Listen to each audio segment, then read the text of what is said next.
It's time for the NFL draft, and rather than prognosticating about where players are going to land, Andy Molitor of Betsperts joins me today to break down the strategy of how you approach betting on such a unique event like the draft. It's a great conversation, so let's get to it. If the guy goes unabated, that's the new word, unabated. That's too big a word. That's like mayonnaise. I'm assuming that's the biggest word I know.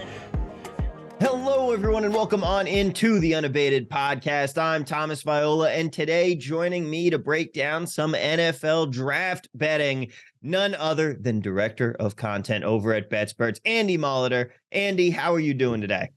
Good, real good. We're getting close. The draft is right there. It's been spending months saying like, oh, this mock doesn't mean anything because it's March and we got a lot of time and the books have a lot of time to put odds, but now it's right up in our face. We got like 10 days. That's right. And this is going to be a really fun one, too, because we have no idea what is going to happen with some of these picks. Some of these lines have been moving all over the place. Now, for those of you listening on today's episode, this isn't so much going to be a draft Nick breakdown here. We're not going to be talking about, oh, well, the Panthers need this guy, and so this guy should go at number 3. This is about how you want to approach betting on some of the stuff that we're going to see in the NFL draft here. So we'll talk about where we think a few guys are going to land, but this is about trying to figure out the strategy you need to approach the draft. And let's get started there, Andy. The reason that we're having this conversation an extra week out, of course, betting on the draft isn't like betting on a normal sporting event. This is something that's more akin to betting on like the Oscars, because there is actually a certain quantity of known element to draft day betting. And so when is the best time to actually be getting down on draft bets? Do you want to be getting those in early, or do you want to actually be waiting until the last minute when all of this information is available, but lines have moved accordingly? Yeah, and it really, really does vary. And every draft is its own unique animal. And like you said, Oscars, to a lesser extent, there's just not that many markets, and a lot of it is just untenable at those prices. But it's a good comp. It's a good analog because a lot of it is just based on what we know are betting into an awards market very late in the cycle. It's like, am I comfortable laying minus 300 on this? Because it's just, we have this, recently we've had the NBA, the draft, or excuse me, the vote tracker that everyone, kind of defaults to, and they start to get a feel like, well, we thought it was going to be quickly. Now it's not going to be quickly. We know it's going to be JJJ for defensive player of the year. And you can, sometimes those markets are still available. It's similar to that. It'd be great to get down early on some of this stuff. And I think a lot of the strategies taken by myself and other people I know that spend a lot of time on this are some of the early positions are just, this is going to move. Like, I know I'm going to get a bunch of value on this. It's nice one to have in pocket when I actually place a bet at higher limits at lower odds. Eventually to have like I know some guys with massive numbers on like Richardson or Levis to go first overall. That sort of stuff doesn't seem all that likely today, but to have that stuff in pocket kind of allows you to make other moves later on once the odds come up. And, the biggest catch-22 is there's just not that much stuff you can bet on too early.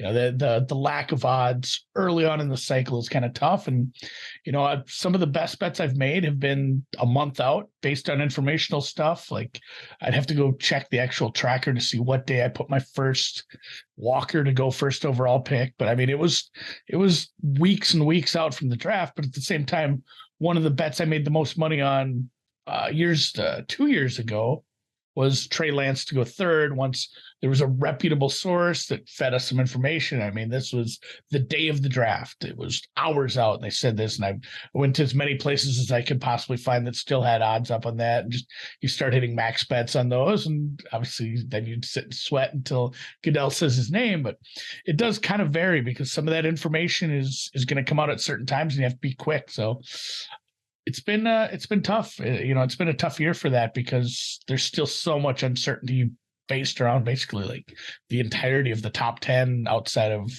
kind of how we're trending towards number 1 at this moment. But the steam's kind of funny. We weren't that far out from having some pretty heavy steam. Stroud to go first overall, out till -300, 400 at some places a couple weeks ago. So you kind of have to get a feel for where the wind blows and who knows things and who's just saying things.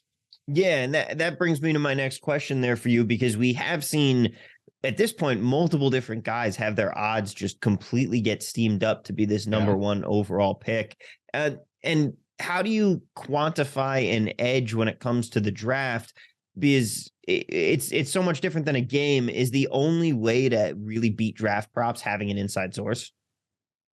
Probably. I mean, a lot of the good stuff is going to come just informationally. I think your secondary way to make money is to just really, really grind mocks, have an understanding where guys are likely going to fall, and wait and hit early numbers on over-unders. Despite it being, having basically all the same information, if not more than us, you'll still see some pretty rough over-under on, and I'm speaking of over-under on the draft position. You'll see some openers that just don't make a whole lot of sense, because, well, this could be a whole position higher because they're just not going to take an offensive lineman at X spot, at Z spot. This should move accordingly, especially when you start to see some stuff open up for second round players who certain teams have had visits with, who have maybe connections to certain players or certain teams due to their agents and stuff. So there's some moves to be made definitely with the over under markets. But man, yeah, what's the easiest way to pass the test is to have the answer key. So once you actually have some informational stuff, it just turns into a whole bunch of national anthem bets at that point. Like, well, this is going to be, once you get good confirmation, like again last year, a good example would be Drake London to the Falcons. That essentially became a known quantity at that point. And then you go to every book you can and start finding different ways to bet on that. And there are certain, what's too much juice? It depends on your risk tolerance. But if you really believe in your sources, or you really think a bet is just horribly priced, you can just keep betting and betting it. I mean, there was years ago, it was, this is one that comes up a lot. It was I believe the McGlinchey was the other guy, but there's two Notre Dame players that were essentially top 10 picks. I mean, they were both there, and one of the offshores hung over at 1.5 Notre Dame players, so like minus 250. And I mean, people put their whole accounts on that. I mean, just minus 250, minus 350, minus 400. They're just as much money as I have in here is going on this. It doesn't matter what the price is. Both, we're a couple weeks out. One's going in the top 10. The other one's floor was like 15 at the worst. So sometimes it is just a case of, here's a bet I'm not willing to make. Like I'm not laying a minus 1,000 on an NBA team to win one of their series right now.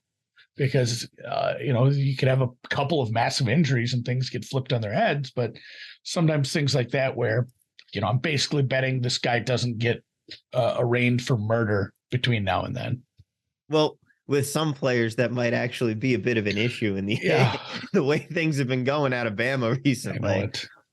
Now, I know, and we did have obviously the Jalen Carter stuff where all of a sudden he's getting called home from the combine to appear in front of some a court, or I'm not sure exactly what it was, some sort of arraignment. So yeah, that was a full on thing, and that's another good point. Is there's sometimes opportunities around there. There was massive overreactions to how far he was going to fall.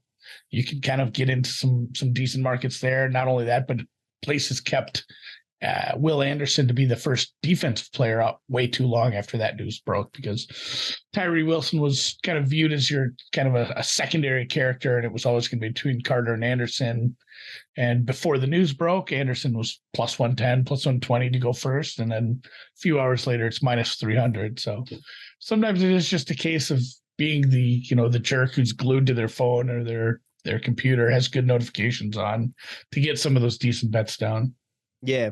And how much does line movement on draft bets really have an impact? Does it mean more, or are books moving lines quickly and only based on large amounts of money coming in? They're not saying, oh, this guy is a sharp, this guy has insider information on me. They're just saying this guy put down 10 grand on this, or put in a max limit bet on this.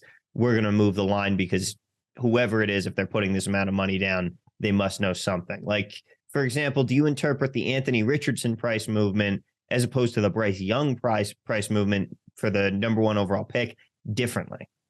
Yeah, I think it's obviously different because of when they occurred in the cycle, or whatever you want to call it.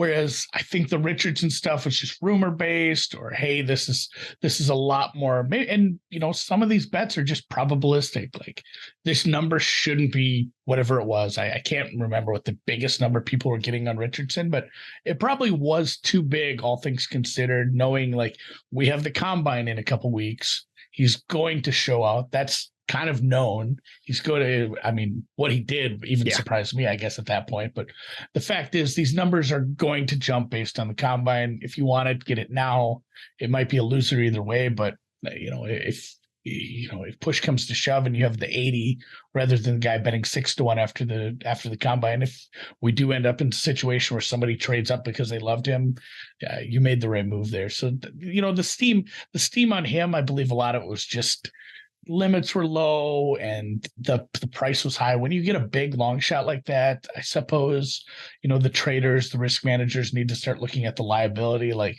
hey, we don't know anything. This is the draft. Remember when Baker happened? Remember when Walker happened? Remember Paulo? Guys, like things happen in the draft. If there's a bunch of steam max, even if they're just $50 max bets and it's 80, 60, 50 to 1, like we got to start looking at the liability coming in on this and just start dropping this like a rock, because that's where the action's coming at. Whereas, the same thing could probably be said about the Bryce move, and a lot of it was on action, but if I'm the guy managing that, if I'm the risk manager and I'm following the news well enough, I'm, not fully moving on air, but I might be moving a little further each time I take some limit bets, or I might be going a little extra and trying to discourage extra action on that. Cause again, doesn't matter what the VIG, what the indexing is. If it's turns out to be a known quantity, you're just paying that out at that point. So knowing why something's moving too, understanding this is just based on, there was an ESPN tweet and it was like out of context. It was basically, hey, let's take a short clip from a longer show. And the way it read in the tweet was, I have this information, this is happening.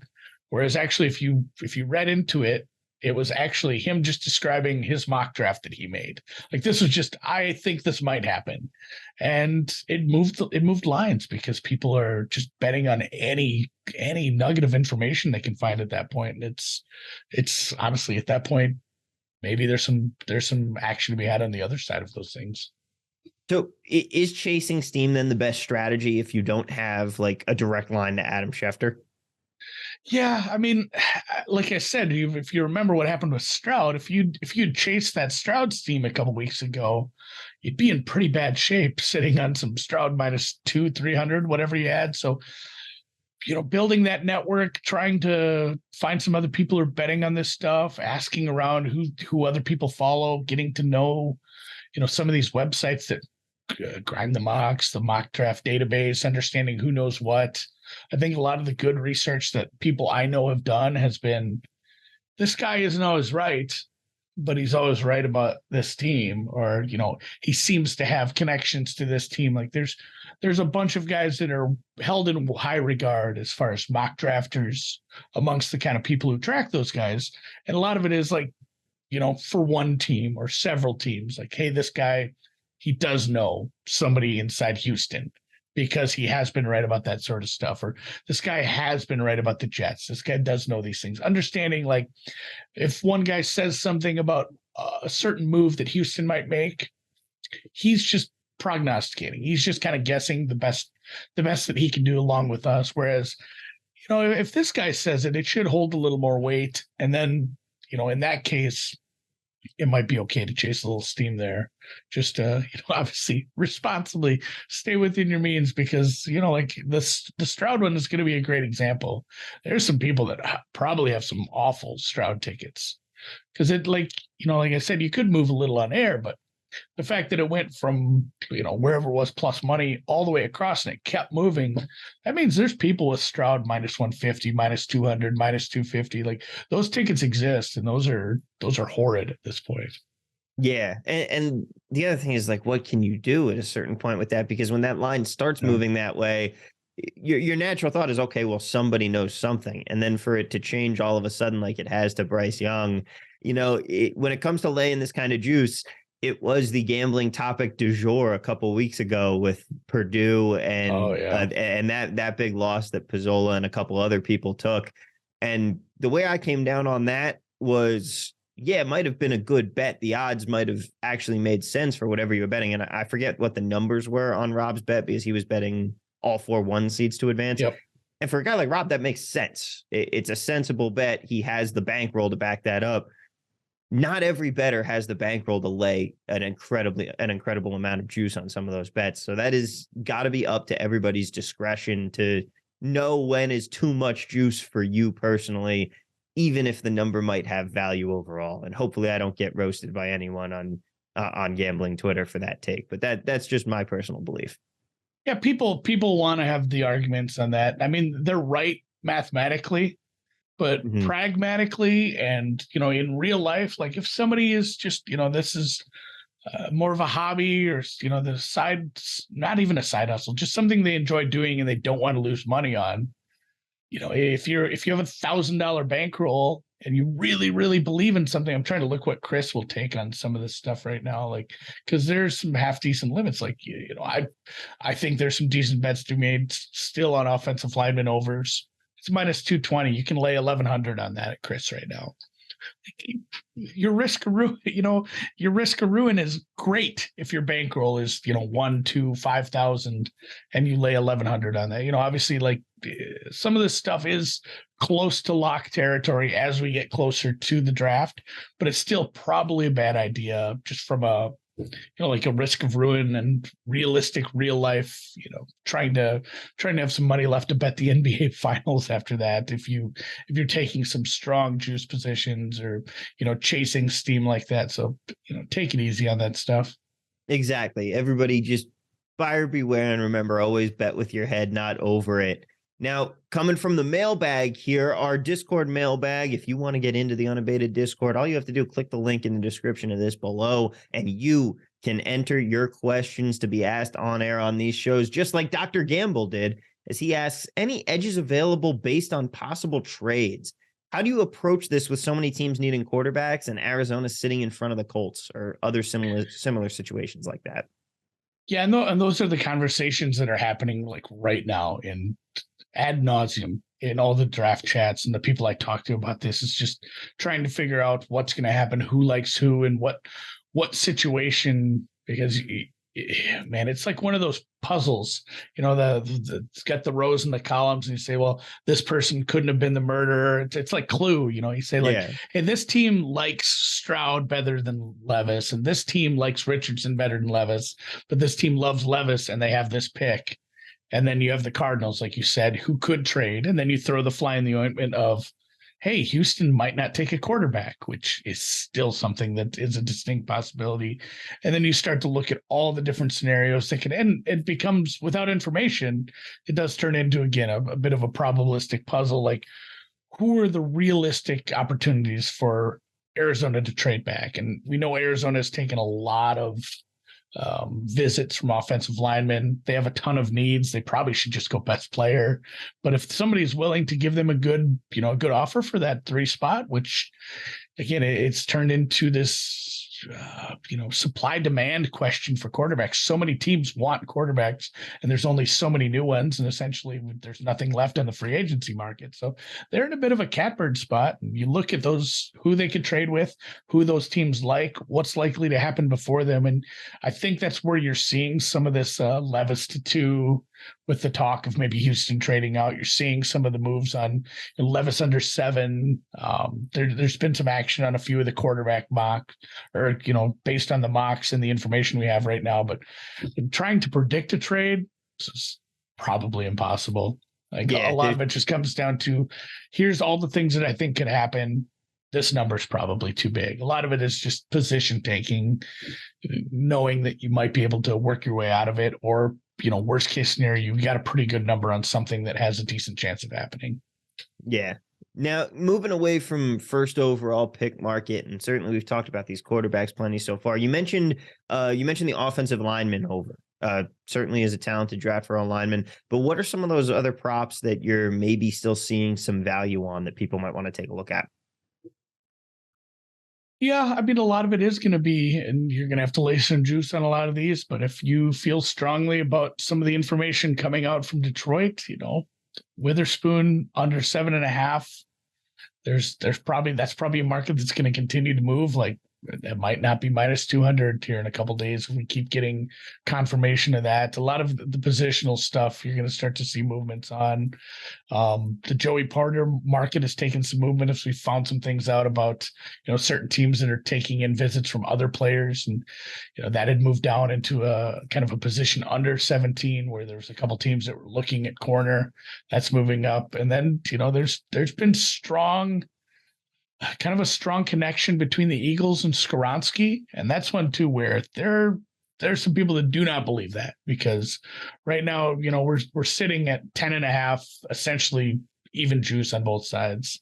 So a lot of it is going to come down to just prepping for this, I think, like knowing where things sit, understanding what markets are available. I think that's the thing that takes the most time outside of just reading all the mocks and keeping up with the conversation, is every day going to the markets and seeing what's available. So I know, like, because a lot of it is just, I have to strike now. Like we just found something out. We have strong confirmation from a good source that this player is probably going here. You have to know what's available so you know which tabs to open up first and make those moves. Like if you got confirmation on Skoronski going to Philly, there's an opportunity to get down a ton more money than you could get down on certain things, a few weeks ago, where most of these props were just $25, $50 props. There's going to be places that are going to take $500 on over-unders at this point, especially if you have some PPH outs, or, just if you have a bunch of sports 411, if you can have a bunch of Chris clones, you can certainly find your way into some really big positions on some of these over-unders. So it's hard to say what has value until more information starts to come out. But I guess that's probably the advice, is just knowing what's available. So when the value presents itself, knowing where to go hit it right away. Yeah, being familiar with where on the board everything is falling right now, so that like you said, you find out someone else is going to maybe be looking at offensive tackle. Oh, well, that prop is available here at this price. I should go hit that now before that starts moving. Now, yeah, and that's a good point too, Thomas. It's like there are just so many different ways to bet into things. Like if you find out a player is going to a team, and you believe your source, it's strong enough, it's good info. Usually let's just say it's Skoronski Eagles. Usually there's going to be a market for Eagles take an offensive lineman. There's going to be Skoronski over under position, which at that point you can easily just pick over under based on where the odds are. And then there's usually going to be like, where does Peter Skoronski get drafted? Like you can usually find 3 different ways to bet that, which is just, that's super important too, to kind of maximizing this with the nature of a lot of these not having great limits. So it's one of those things where if you do have something, you're going to have to try to, find as many different ways to bet it, get creative with that to try to get some sort of decent amount of exposure on something you feel good about. Yeah, it's true, because like you said, the limits are so low that even if you aren't normally a max bettor on some stuff like this, you might end up becoming one just by virtue of the fact that you can't get as much down, because, of course, a lot of known events going on here and things like that. But before we get out of here, we've talked so much about sources and having sources for this kind of stuff. Obviously, it's not coming down to individual people to follow on Twitter and things like that. But what are some good, at least general sources, that people who maybe aren't completely tapped into the market can use to try and get ahead, or at least start their research? I mean, I would just follow some of the good, mockers. A lot of them are very active, and it's funny too. A lot of the people asking them questions are just people that are kind of within my circle, because they're just kind of needling them for information to see if they'll respond. Even like a half response sometimes will get you a little bit of information based on who people know they're connected to. But follow your Stragers, follow your Jeremiahs, follow those big names, and then kind of start to build a maybe even just a Twitter list, so you don't have to follow all those guys. You can have a nice little compartmentalized list of all those guys that you can look at and start to work your way out from there. We found some pretty good Twitter follows that way, just of, hey, this guy's always in the replies and he seems to be connected, or he seems to be a little more plugged in on something, or he seems to have a good head on his shoulders, and kind of driven us to, expand the network a little that way too. So final question here for you, Andy. Let's talk about one actual pick and what might happen here. Do you think, is Bryce Young now a virtual lock at number 1, or could we still see some surprise like the Baker Mayfield draft? Yeah, I never like to work in, as much as I said several times in this podcast, there's stuff that I say near locks, because I hate to work in absolutes ever when anything can happen, especially, we call it smoke screen season, lying season. Like, teams are putting information out there sometimes to, work on other teams. The one spot where it likely doesn't matter is the first overall pick. Or it's like, what is the benefit to the Houston Texans lying about who they like?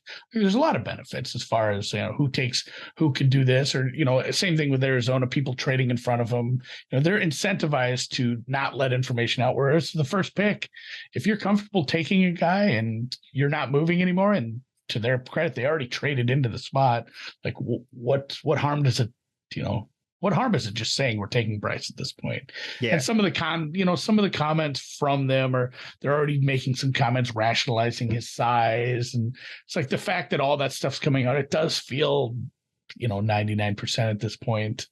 I'm not excited about laying that much juice, obviously, where it's at. Even if you told me it was 99, it just turned into the Purdue problem. Like, well, if it's 99% and you can get it at minus 1,000, here's your Kelly stake on that. Yeah, I'll probably just use that money for something else at this point. So wouldn't surprise me though. Like, kind of a little bit of an unknown in Carolina.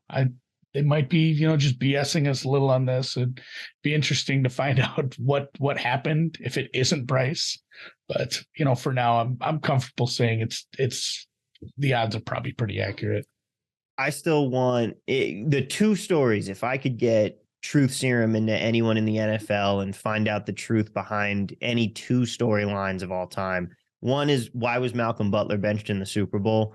Yeah. And the other one is, what happened with the Trey Lance draft? I want to know if it was true that Shanahan actually liked Mac Jones. I want to know everything that went on about that storyline and how that trade and how that pick came to be. But right now, Andy, I have to go back to resuming my vigil on the Mount as I eagerly await news of Aaron Rodgers finally getting traded to the Jets officially, so that I can stop holding my breath, start looking forward to actually maybe enjoying a New York Jets football season this year. And of course, changing my group chat name to Toe Namath in every single chat that I'm in. But for now, that is going to do it for us here. Andy, where can people find you in the great work you're doing around the internet? Oh, I'm usually on Twitter, man. I got that up all day at Andy MSFW. Like you said, I do content over at Betsperts, doing some Betsperts golf stuff this week. Obviously, I'll be heading down to, doing something with the World Putting League with Pizzola and Feinberg. I'm in a 3-ball 3 group with them, a threesome with Pizzola. That's not something I ever thought I'd say online, but doing some putting down in Myrtle Beach. You can apparently there's even some states that have legal betting on that. I think DraftKings and Betfred are a couple of the books that offer some odds on that. So I wouldn't bet on me though. I took the putter out the other day, a little rusty. Yeah, I'm excited. It's golf season here in Vegas again. Rufus is going to be making his return pretty soon. We're going to go out and hit some balls. I'm looking forward to it. Best of luck. I will be taking a bet on you in this competition here. I believe. But thank you so much for being with me here today, my friend. Of course, for everybody listening, thank you so much for being here. As always, be sure to follow us on Twitter at Unabated Sports. Same thing on Instagram. I'm over at TV at Work. And as always, please don't forget to hit that like button. Don't forget to hit the subscribe button if you're not already a subscriber.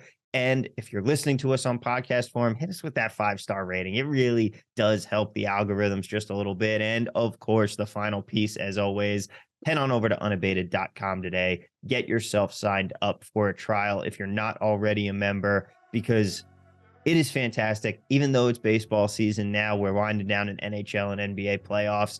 We still got some great tools for the NBA and NHL. And of course, MLB is here, and we have some great player props tools coming out for you in addition to the fantastic unabated odds screen. So be sure to stay tuned for more on that. And as always, thank you for listening. Best of luck on the NFL draft, and we will see you next episode.